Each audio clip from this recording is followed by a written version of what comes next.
पहले तो मैं काशी की संस्कृति को सलाम करूंगा। मतलब इतनी पुरानी संस्कृति सभ्यता यहाँ पे प्रदर्शित हो रही है हर चीज़ में। और मंच पे जितने भी सम्माननीय लोग हैं उनको बधाई देना चाहता हूँ कि उन्होंने इस प्रोग्राम का आयोजन किया। इसके अलावा HDFC बैंक और जो भी आयोजक हैं यहाँ पे सबको एक धन्यवाद देना चाहता हूँ। देखिए, आज का जो युग है वो तो आपको सबको पता ही है कि इंटरनेट युग है। मतलब हम लोग जहाँ भी है इंटरनेट के बिना कोई काम नहीं हो रहा है। तो उसकी वजह से क्या होता है कि मतलब हमारी जो पब्लिक इन्फॉर्मेशन है, प्राइवेट इन्फॉर्मेशन सब पब्लिक हो जा रही है। मतलब प्रोफाइल हम बना रहे हैं और इसके अलावा जो है जो जगह जगह हम लोग वाईफाई यूज़ करते हैं, इंटरनेट यूज़ करते हैं। तो जितना ज़्यादा हम उसको ओपन करते हैं उतना ज़्यादा बाहर के जो अटैकर हैं उनसे वल्नरेबिलिटी बढ़ती है। अब जैसे आजकल जो चीज़ें बढ़ रही हैं, डिजिटल अरेस्ट हो गया। तो डिजिटल अरेस्ट में क्या है, ऐसा कुछ फिनोमेना है नहीं, डिजिटल अरेस्ट नाम की कोई चीज़ नहीं है। लेकिन होता क्या है उस टाइम पे जो साइबर क्रिमिनल है वो इतना बड़ा मेंटल ट्रॉमा क्रिएट कर देता है कि आदमी के अंदर जो मेंटल वो है ना, मतलब वो मेंटली बड़ा दिक्कत में आ जाता है और फिर उसके बाद उसकी बताई बातों को मानने लगता है। तो इसका एक तरीका ये है कि जब भी ऐसा कुछ लगे कि आपको कि ऐसी कोई घटना घटित हो रही है, सबसे पहले तो अपने आप को उस मेंटल ट्रॉमा से निकालने की कोशिश करिए।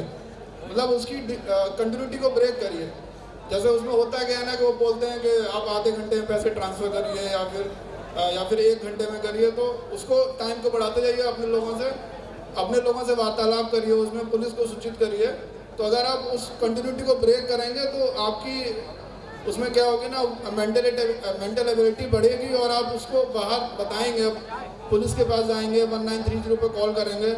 लेकिन अगर आप उसी चक्रव्यूह में फंसे रहेंगे तो होगा क्या कि आपको पता नहीं लगेगा उस टाइम में। लेकिन जब आपको रियलाइज़ होगा कि ऐसा तो मेरे साथ साइबर फ्रॉड हो गया इतने का, तो वो एक बड़ी समस्या की तरह आ जाता है और कभी कभी काफ़ी लोगों की जमा पूंजी पूरी खर्च हो जाती है।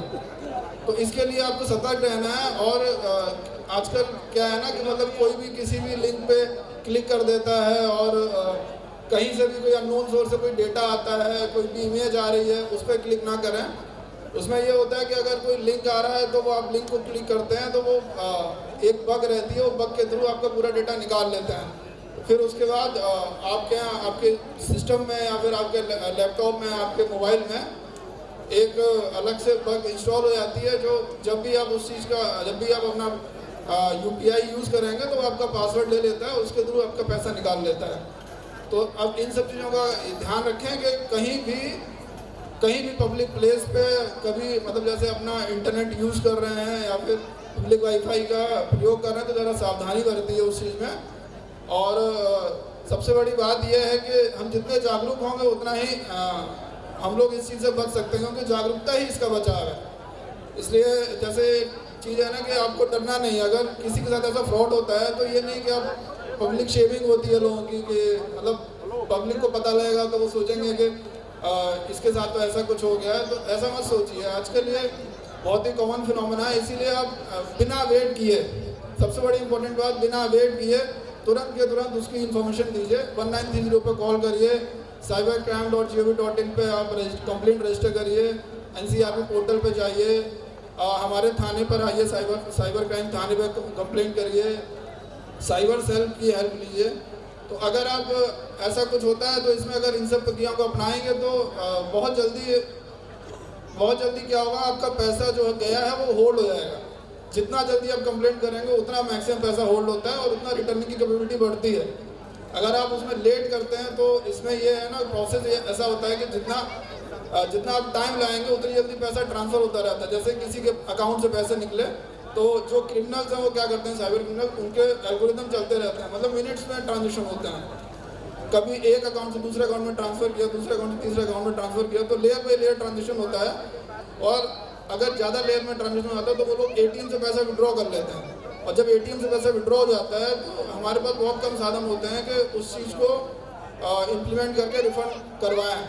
इसलिए जब तक ATM से पैसा विड्रॉ नहीं हुआ है, इसीलिए तब तक हमारे पास बहुत साधन है उस चीज़ को करने के लिए, विड्रॉ रिफ़ंड करवाने के लिए। इसीलिए आप सबसे गुजारिश है अगर ऐसा कभी होता है तो तुरंत के तुरंत विद इन मिनट जब आपको रियलाइज हो कि फ्रॉड हुआ है उसकी कंप्लेंट ज़रूर करें।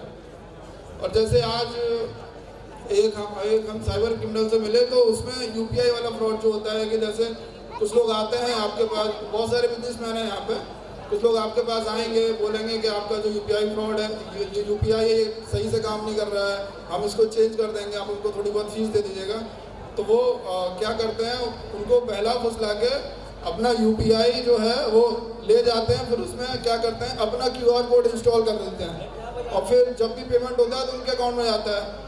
तो इन सब चीज़ों का भी ध्यान रखिए। जहाँ भी इजी मनी की बात आती है, मतलब लोग सोचते हैं कि बहुत कम समय में बहुत पैसा कमा सकते हैं, वहाँ पर साइबर फ्रॉड बहुत जल्दी इन्वॉल्व हो जाता है। जैसे शेयर मार्केट हो गया आपका, या फिर ये मल्टी चेन नेटवर्किंग हो गया, इसमें ये रहता है कि आप हमको 1000 रुपये दो, हमको कुछ दिनों बाद 1500 रुपये दे देंगे, उसका डबल कर देंगे। इसमें भी साइबर क्रिमिनल्स ही इन्वॉल्व रहते हैं। और जैसे एजेंसी वाला फ्रेंचाइजी वाला चल रहा है कि बहुत सारे लिंक हैं जिसमें लोग दावा करते हैं कि हमको फ्रेंचाइजी दिलवाएंगे, तो वो क्या करते हैं कि फ्रेंचाइजी दिलवाने के नाम पे आपको पहला फुसला के आपका डेटा ले लेते हैं, फिर डेटा के थ्रू आपसे कांटेक्ट करते हैं कि सर हम आपको फ्रेंचाइजी दिलवाना चाहते हैं, आप इतना पैसा ट्रांसफ़र कर दीजिए। फिर जब आप पैसा ट्रांसफ़र कर देते हैं फिर वो अपना सब कुछ नंबर ब्लॉक कर देते हैं, फिर आपसे कांटेक्ट नहीं करते। तो ऐसे बहुत सारे क्रिमिनल्स हैं, बस आपको सतर्क रहने की ज़रूरत है। इस पर कुछ नई जानकारी देने के लिए मैं अपनी जो साइबर टीम है उसके कुछ सदस्यों को बुलाना चाहूँगा, वो आपको और इस पर जागरूक करने का प्रयास करेंगे।